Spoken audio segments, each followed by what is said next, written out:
오늘 시장 전반적으로 좋았으면 좋겠는데 그래서 산타 랠리에 대한 기대감이 있었으면 좋겠는데 이 종목은 불안하기만 하죠.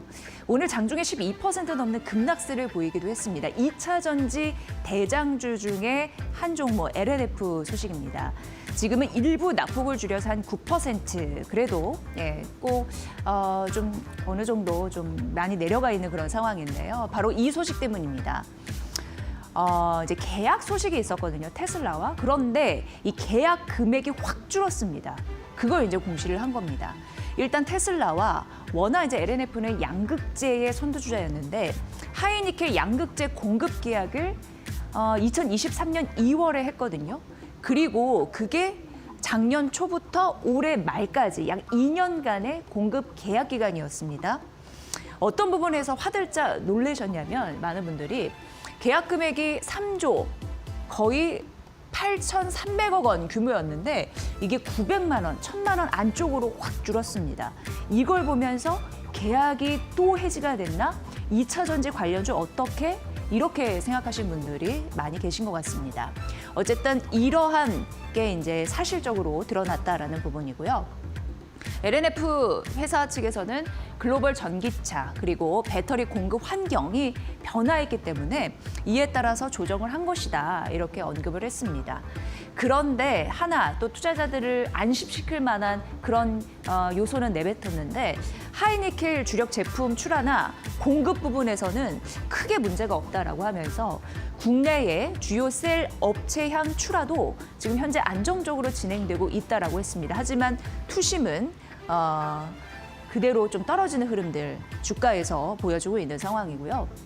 사실 이제 LNF 같은 경우에는 3분기 실적 턴어라운드에는 성공했습니다. 우리가 생각을 해보면 2년간 원재료 가격 변동에 따른 그런 전기차 캐즘 이런 부분 때문에 주가의 흐름이 우울하다가 그래도 3분기 실적 턴어라운드에 성공을 하면서 하이니켈 양극재 같은 경우에도 출하량이 사상 최대를 찍는 흐름들을 기록적으로 보여줬습니다. 그래서 그때 또 반응을 했던 게 기억이 나는데요.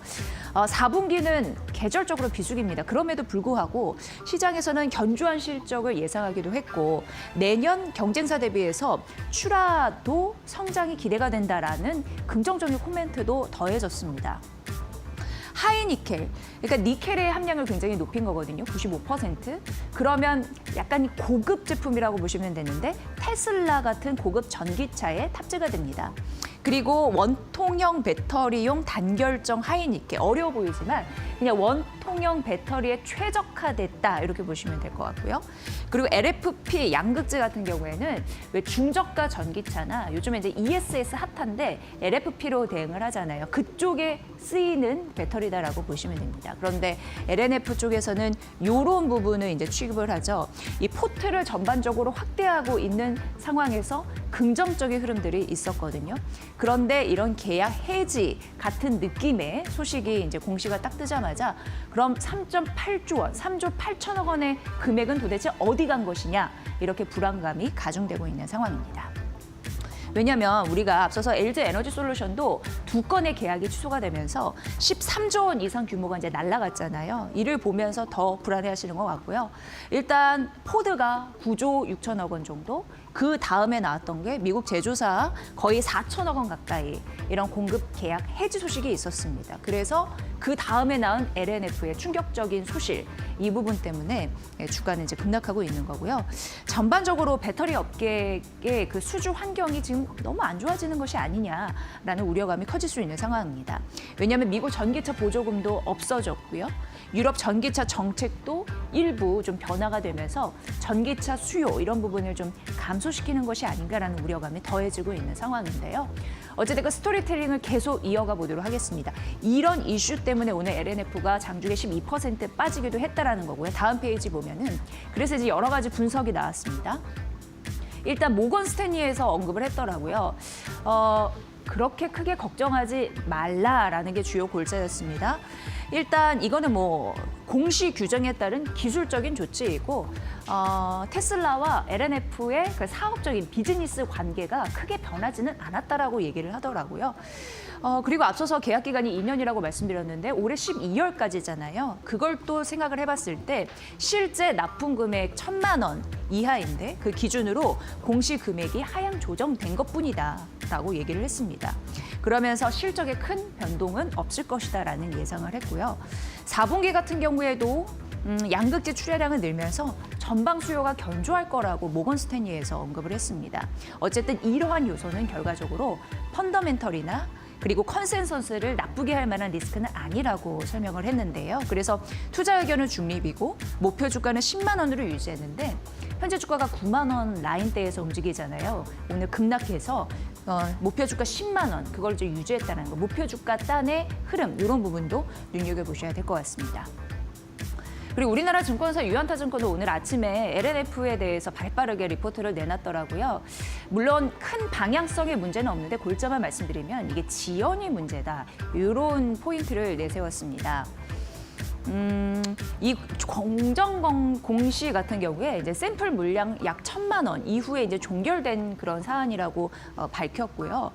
테슬라 공급망과 생산 전략 변화 영향을 봤을 때 북미 쪽 전기차 수요가 예상보다 좀 빠르게 깎이는 흐름들은 있습니다.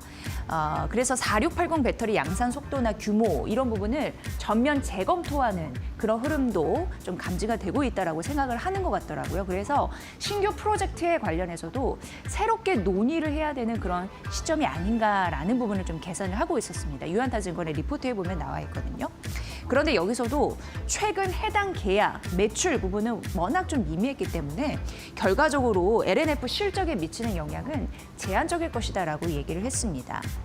그러니까 테슬라가 4680이나 뭐 하이닉의 전략 같은 거를 버리지 않고 기존대로 쭉 유지를 할 것이다. 그렇기 때문에 앞으로 크게 좀 불편한 점은 없을 것이다라고 예상을 한 듯합니다. 그런데 유한타증권에서 말하는 건 여기서 테슬라의 큰 운영 전략에 대한 방향성을 바뀌지 않아도 기술 그리고 수요 변수가 있기 때문에 앞으로 실행 속도가 지연될 수 있다라는 거. 그러면은 먹거리 같은 경우에 이후에 찾아 먹게 되면서 실적 데이터는 나중에 나오게 되는 거잖아요. 이 물량에 대한 그런 부분은 좀 우려다라고 얘기를 했습니다.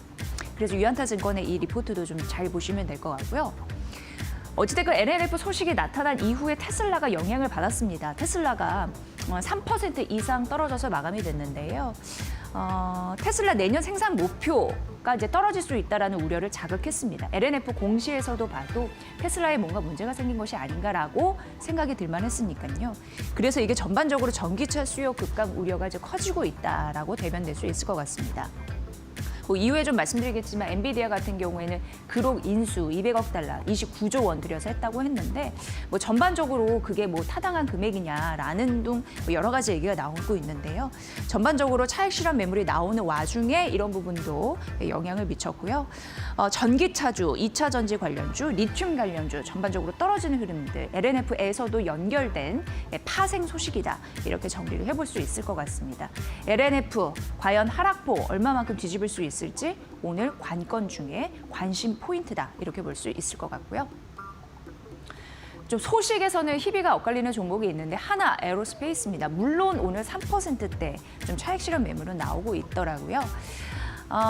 폴란드에서 추가적으로 수주를 한 아주 반가운 소식입니다. 국산 다연장 로켓 천무 굉장히 열일을 해주고 있는 상황인데요. 정밀하게 타격을 하고 그리고 대량 화력을 운영할 수 있는 그런 차세대 포병 체계가 되겠습니다. 근데 이번에 3차 이행 계약을 체결한 거거든요. 그 단위는 4조 5천억 원인데 여기 5조 6천억 원이잖아요. 부가세 23%를 붙인 금액이 바로 이겁니다. 그래서 5조 6천억 원이라고 해도 틀리지는 않습니다.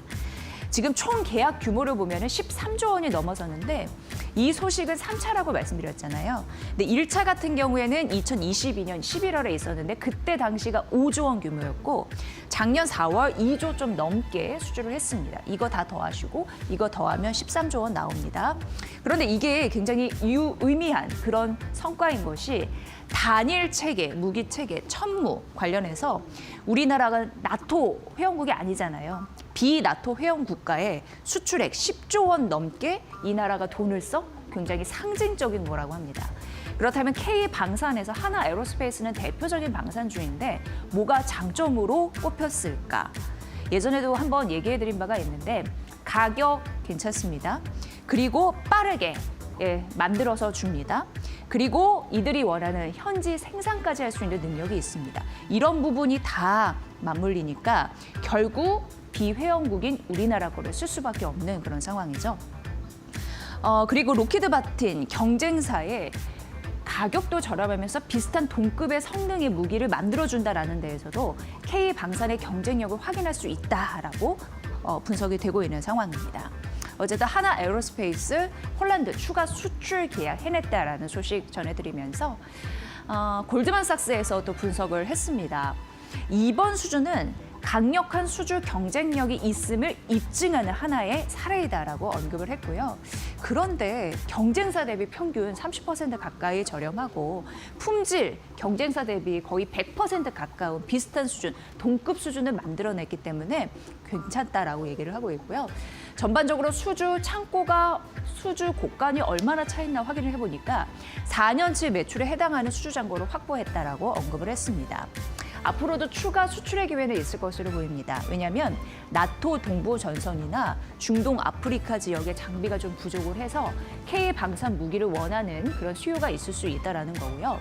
골드만삭스는 하나 에어로스페이스를 분석하면서 향후 5년간 신규 시장 추가 수주 한 16조 원 정도 추가를 할 수 있다라고 얘기하면서 사우디, 폴란드, 미국 쪽을 또 추가 트리거, 주가 상승의 추가 트리거다라고 언급을 했습니다.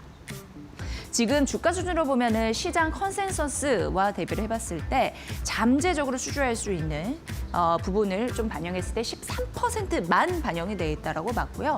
이렇게 잘하는데 유럽의 여타 동종 방산 기업 대비해서는 36% 할인이 되어 있다라고 봤습니다. 그래서 투자 의견을 매수로 유지했습니다. 골드만삭스가 하나 에어로스페이스를 바라보는 시선이었고요. 오늘 아침에 한국투자증권도 하나 에어로스페이스를 분석을 했습니다. 거기서 목표 주가 150만 원 유지했으니까 이 부분 참고해 보시면 될 것 같습니다. 시간이 흘러 올해 마지막 거래일 여러분 함께 보고 계신데요. 제가 어제 머니코드 브리핑에서 S&P 500 올 한 해 기준으로 누가 왕자의 자리를 차지했는지 순위를 매겨서 탑 10에 대해서 분석을 해드렸습니다. 그런데 결론은 올해는 메모리가 왕이었다라는 말씀을 드렸는데요. 마이크론이 결정적으로 막판에 더 보여주고 있는 듯해서 가지고 와봤습니다. AI 그리고 반도체 관련주는 그동안 많이 오른 데 따른 차익 실현 매물로 좀 우수수 떨어지는 흐름들이 미국 시장에서 있었는데 그럼에도 불구하고 굉장히 차별화된 점은 마이크론은 3.4% 상승하면서 마감됐다라는 겁니다. 이렇게 되면은 올해 상승폭을 더 키우면서 마감되지 않을까라는 생각. 그리고 내년 유망주로 또 선정이 됐거든요.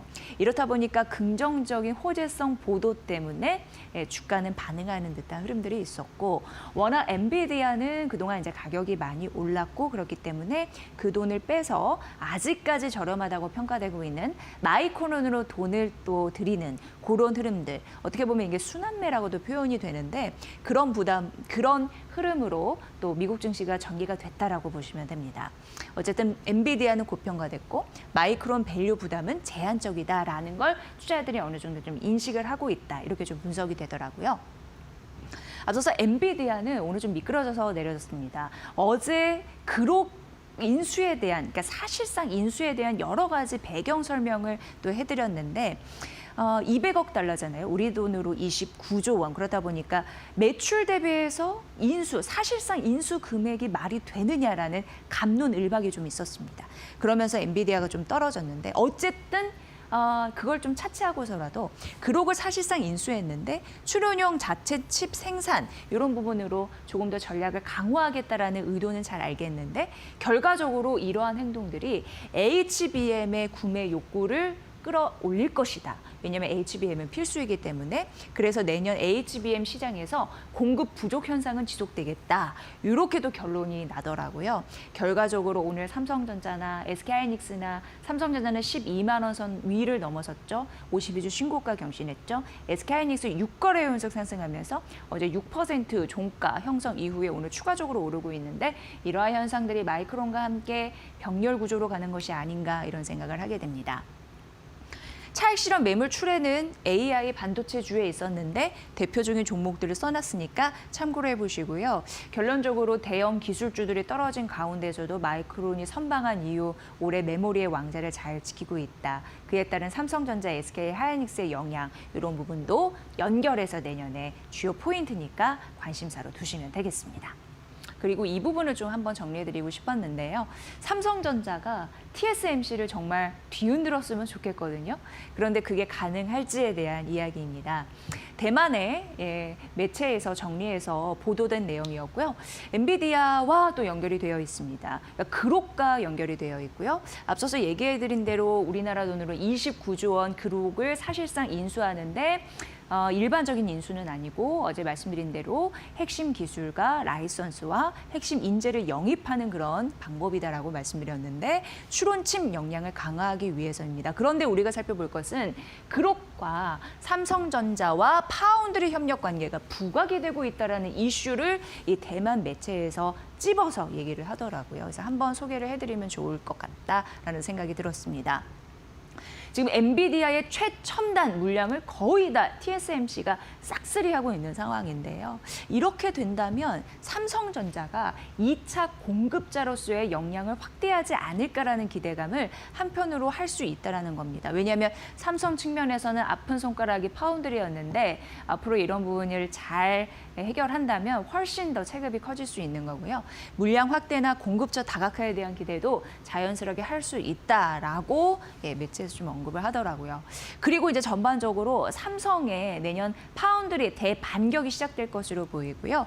미국 빅테크 같은 경우에도 탈 TSMC 말고 다른 데를 눈여겨봤다라면 삼성에 가져다 줄 수 있는 물건이 있지 않을까라는 기대감, 그 수요를 선점할 수 있는 반격이 시작됐다 이렇게 보시면 될 것 같습니다. 그래서 삼성전자는 뭘 하느냐. 미국의 텍사스주의 테일러시 파운드리 팹이라고 해서 테일러 팹이라고 좀 줄여서 얘기하면 내년 본격 가동을 앞두고 있습니다. 내년 3월에 첫 장비 반입이 시작이 되고요. 그리고 2분기 중 웨이퍼 처음으로 이제 투입될 것으로 예상이 됩니다. 그런데 여기에서 주목할 점이 있습니다. 공정의 퀀텀 점프 이 얘기를 해드리고 싶은데요. 워낙 이제 초기 수율이 중요하기 때문에 테일러 팹에서 텍사스주 테일러시의 파운드리 팹, 테일러 팹이라고 불러드리겠습니다. 일단 초기 수율을 좀 긍정적으로 봐주기 위해서 조금 더 난이도 낮은 4나노로 시작될 것으로 예상을 했는데 예상을 깨고 최첨단 공정인 2나노로 하기로 했다라는 그런 이제 보도가 나왔다라는 부분입니다. 2나노 도입을 위해서 굉장히 공격적으로 투자를 한다. TSMC를 잡아먹기 위해서는 같은 레벨에서 싸울 수밖에 없는 그리고 규모의 경제로 밀어붙여야 되는 현실 이런 부분도 반영하지 않나라는 생각을 하게 됩니다. 그리고 웨이퍼 기준으로 한 2만 장 할 것으로 예상했거든요. 그런데 곱하기 2배 이상으로 월 5만 장을 양산하겠다라고 하니까 굉장히 다부진 각오로 공격적으로 하고 있다는 걸 느끼실 수 있을 것 같습니다. 그래서 2나노 공정 양산이 어떻게 보면 좀 본격화되는 2027년도 같은 경우에는 10만 장, 월 10만 장입니다. 그 규모로 생산 능력을 보여줄 것이다라는 언급들 현재 되고 있으니까 이 부분 좀 잘 살펴보시면 도움이 되실 것 같고요. 지금 삼성전자는 테슬라와 협력 관계에 있습니다. 자율주행 관련해서 AI6 수주 계약 23조 원. 그때 굉장히 대박들이다 이렇게 또 칭찬하기도 했었는데 이 외에도 삼성 시스템 LSI 사업부와 그 두뇌를 말하는 애플리케이션 프로세스 엑시노스 2600 수주도 있었고요. 중국 요건 뭐냐면 이제 비트코인 채굴할 때 그 맞춤형 반도체라고 생각하시면 되는데 그것도 수주한 바가 있고 앞으로 퀄컴 같은 경우도 수주하지 않을까라는 기대감이 있는 게 차세대 AP 수주 가능성도 거론되고 있는데요. 있고요. 파운드리 부문에서 역량을 강화할 수 있는 내년이 좀 기대가 된다라는 것이 골자입니다. 지금 2나노 설비 관련해서 2나노는 최첨단이라고 보시면 되는데 화성 캠퍼스가 유일해서 삼성그룹 입장에서도 이 테네시 이 부분 테일러 팹 양산을 확대해야 되는 어떻게 보면은 생존의 그 전략 그런 부분이 있다라는 부분에서 내년 삼성그룹의 파운드리 전략 눈여겨보시면 도움이 되실 것 같습니다. 현대차증권에서 오늘 아침에 엔비디아 관련해서 그 생태계가 확장될 것으로 보이니 이 전략을 유지해야 된다라고 해서 클릭을 하게 되더라고요. 그래서 골자만 말씀드리면 엔비디아 생태계 확장은 여전히 진행형이다라고 언급을 했습니다. 지금 AI 시대의 학습에서 추론으로 넘어가는 영역에서 엔비디아가 지금 그룹을 사실상 인수했다는 지금 계속 스토리텔링이 이어지고 있는 거거든요.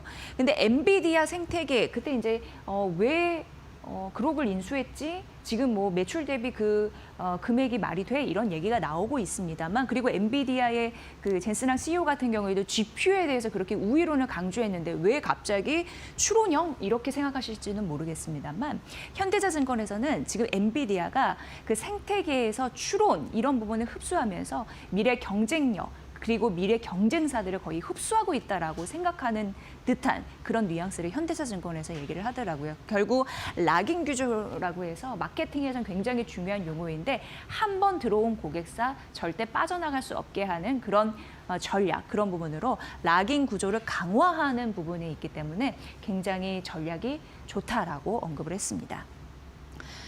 굉장히 보고서가 길었어요. 그런데 내년 반도체 시장 1조 달러 시대 최대 수혜축이 AI 인프라다라고 얘기를 했고요. 이런 부분을 좀 참고해 보셔도 도움이 되실 것 같습니다. 전 세계 반도체 시장 1년 사이 26% 성장할 것으로 보이고 메모리 가격도 급등할 거고 3나노 이하 최첨단 이런 부분에서 GPU, CPU, AI 칩 이런 부분의 수요는 확대될 것으로 보이고요. 특히 메모리 반도체가 40% 가깝게 급성장할 것으로 전망이 되면서 현재 가격 상승, 왜냐하면 공급자가 절대 갑의 위치에 있잖아요. 대표적으로 그렇기 때문에 삼성전자, SK하이닉스, 마이크론 잘 가는 것과 다름없지만요. 오히려 지금 보수적으로 추정이 되고 있다고 합니다. 그래서 긍정적이라는 흐름 얘기를 했고 미즈호도 지금 엔비디아 같은 경우에는 목표 주가 245달러로 유지했거든요. 이 부분까지 첨부했으니까 참고해 보시면 될 것 같습니다.